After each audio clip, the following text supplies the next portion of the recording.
Convido o professor Luiz Armando Rolim, professor de Estudos Brasileiros da USP e atualmente diretor da Biblioteca Mário de Andrade. Obrigado. Boa tarde a todos. Queria agradecer o convite. É um prazer, uma honra estar aqui. O problema, na minha opinião, não é que a literatura não seja reconhecida como arte. Mas eu acho que há uma literatura, uma cultura literária que nós ainda desenvolvemos hoje, a qual nós estamos ainda muito presos, que se desenvolve no século XIX, né, que não é o resumo de toda a história das práticas letradas, e essa cultura literária é a cultura literária desenvolvida pela burguesia do século XIX. É uma classe que ficava muito, como você na Unicamp, né, no seu testemunho, né, é uma cultura voltada principalmente para o público feminino, né, é uma cultura literária principalmente voltada, né, para dentro da casa, né, para o espaço do recôndito familiar, e é uma cultura literária que desenvolve a ficção do eu, da potência subjetiva, como principal, né, agente instrumental, seja da prática literária, seja da prática artística, seja de qualquer prática criativa. Quer dizer, ao longo da história, né, eu sou um professor da USP especializado em século XVI, a gente não tem o eu como uma potência subjetiva, né, que seja a principal, né, causa, né, do discurso. Né? O eu é o enunciador do discurso, é uma função enunciadora do discurso. Né? Então, essa ficção, né, essa tremenda exacerbação do eu como potência subjetiva, nasce no século XIX, e é preciso dizer que a gente ainda está muito preso a essa ficção, né, segundo a qual, né, pode ser traduzida que a arte imita a vida. Né? Quer dizer, a arte imita tão bem a vida que a arte se torna realidade. E as pessoas que se relacionam com a arte se relacionam com esse eu, primeiramente, com a realidade do autor. O autor como essa potência subjetiva extremamente hiperbólica, né, de onde tudo se emana. A gente tem vários exemplos disso, né, nas artes plásticas, por exemplo, aqui no Brasil a gente tem a figura mítica de um aleijadinho que nunca existiu, não se tem uma prova de que tenha existido. Né? Eu posso depois contar um pouco melhor essa história para vocês, mas o Rodrigo Bretas Ferreira foi um professor de retórica, né, um retor. Ele almejava entrar para o Instituto Histórico Geográfico Brasileiro, que era a instituição, durante o segundo reinado, responsabilizada pelo Dom Pedro II por montar um panteão de heróis brasileiros, né? Autores, artistas que nasceram nativos no Brasil e que, sem qualquer tipo de laço ou referência com o mundo exterior, né, produziram uma obra autóctone, uma obra, né, de peso, sem grandes influências. Né? O conceito de influência que nós usamos muito hoje é um conceito também do século XIX. Quando alguém diz assim, Leonardo da Vinci teve a influência do Verrocchio, isso é um anacronismo, porque eles não conheciam esse conceito de influência. Influência é a fluência que vem do interior. Quer dizer, é como se, né, eu lançasse um ectoplasma, né, saísse de mim, te pegasse, e eu pudesse, de alguma forma, essa potência subjetiva, né, chamada eu, pudesse, né, mover, né, o receptor, o destinatário, né, de acordo com propósitos pré-estabelecidos. O Bretas, ele recebe a encomenda, né, dos dirigentes do Instituto Histórico Geográfico Brasileiro para criar uma figura mítica.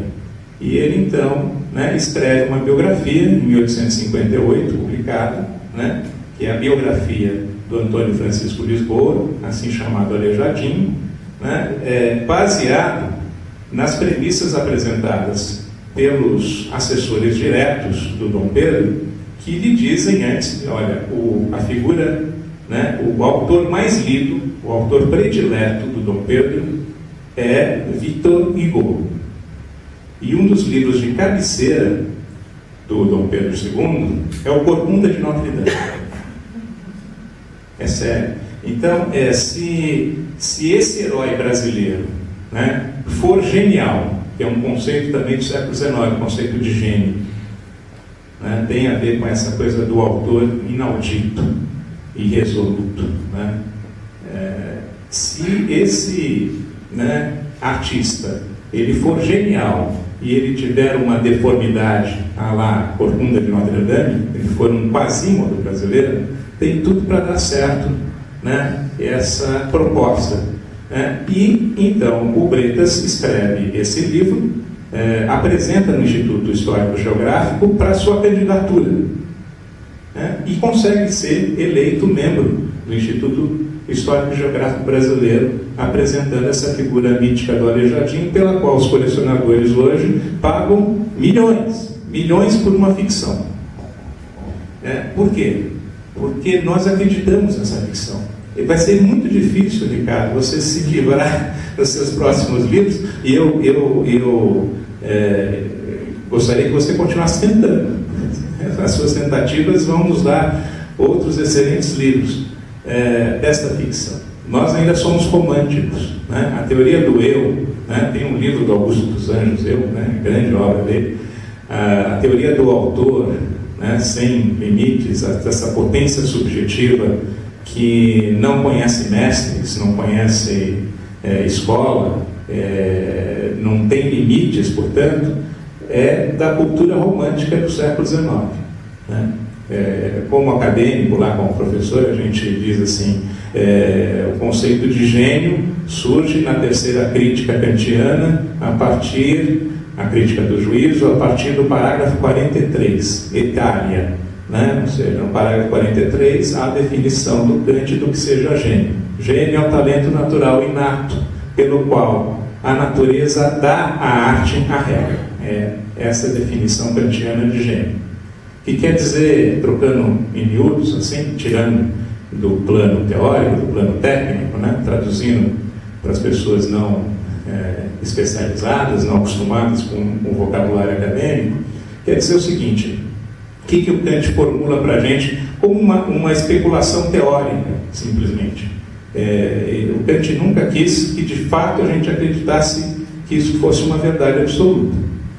O que o Kant nos propõe, né, através dessa formulação, é que ao longo da história, sempre o vocábulo arte, qualquer que seja a manifestação artística, pode ser literária, pode ser plástica, enfim, arquitetônica, musical, ela sempre esteve atrelada, né, a uma técnica, que é aquilo sobre o qual você estava explanando aqui a respeito da sua criação. Quer dizer, você quando escreve, você usa uma técnica, você não fala espontaneamente. Então, o vocábulo artista, ele é o resultado de dois ingredientes, sempre, historicamente assim. Ele é uma coisa que se chama, né, arte, que é um conjunto de perspectivas, de normas, de regras, de técnicas, né, a serem empregadas sobre determinadas matérias, e somado a essa arte uma coisa chamada engenho, que vem do latim ingenuus, ou seja, aquilo que nasce com você mesmo, né? Uma perspectiva pré-cristianismo, o engenho é dado pela natureza.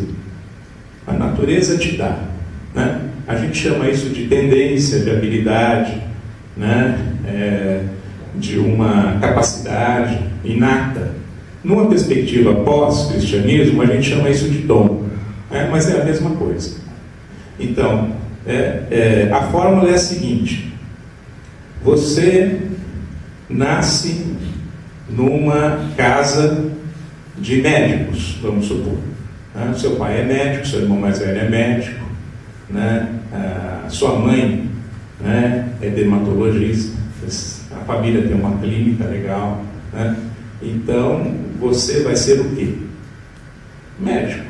Quer dizer, você nasce numa família de médicos, você nasce no meio da arte, né, da técnica, né? Mas ocorre que às vezes você não tem engenho para medicina, você tem engenho para ser padeiro, para ser marceneiro, né? Então a fórmula só funciona quando as duas se irmanam, né? Quando as duas partes se casam. É preciso que você tenha arte, ou seja, você seja exposto a técnicas, a mestres, a uma escola, que vão ensinar as regras daquele determinado ofício.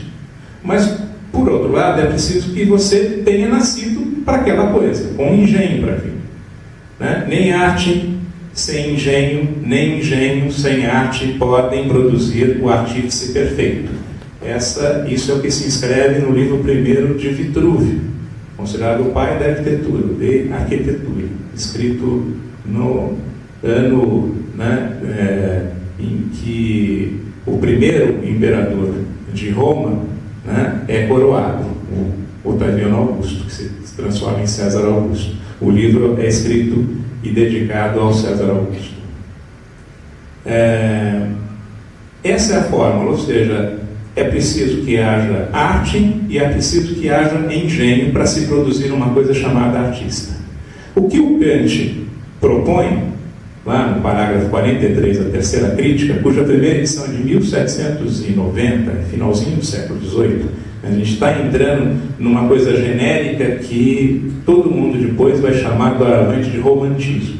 E nós somos todos produtos desse romantismo, né?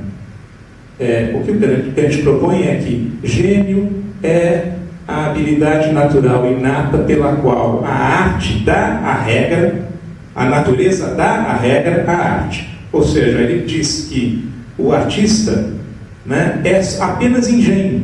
O artista não precisa de escola, ele dispensa mestres, ele dispensa um conhecimento que lhe é mediado. Porque o conhecimento que o artista tem é inato.